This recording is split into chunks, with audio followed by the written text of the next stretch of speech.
Look, are you going to break the golden rule? What? Nothing. What's your reaction to the North Shropshire by-election? Clearly, it was a disappointing result. I totally understand that people are frustrated.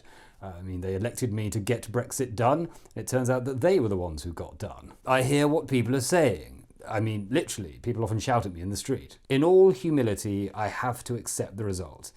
I think I'm probably the most humble man that ever lived. What voters want us to focus on is them and their priorities. Except those voters for whom the priority is getting rid of me. We are deprioritising them. People want us to focus on the stuff that matters, like the vaccine rollout and the Get Boosted Now, and the scare people about crime and refugees, and the economy that's growing the fastest in Europe, and don't leave a space here for them to ask if that's just because it's coming from the lowest base.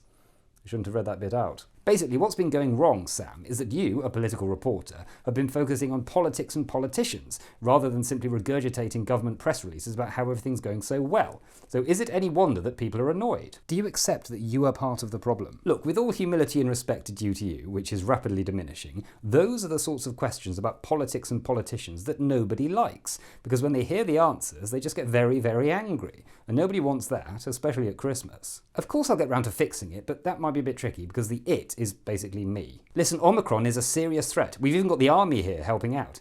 I'm only mentioning that to remind you that there are men with guns nearby that I could order to shoot you. Not that I would, obviously. With all due respect. So what should people do this Christmas? You have to think about your budget of risk. Oh, sorry, Rishi says I'm not allowed to use the B word. We trust in the good sense and the responsibility of the British public, because that's worked so well in the past. My final question now. Thank God for that. Are you going to resign? What have I just been saying? Am I talking to a wall? You've broken the golden rule. Nobody wants to hear questions about politics or politicians or my corruption or my incompetence. People just don't want to hear that. People want to hear songs and jokes and stories. A political interview never went to #1 in the charts, did it? Are you trying to tell me what questions to ask? Finally, you're getting it. Are we done?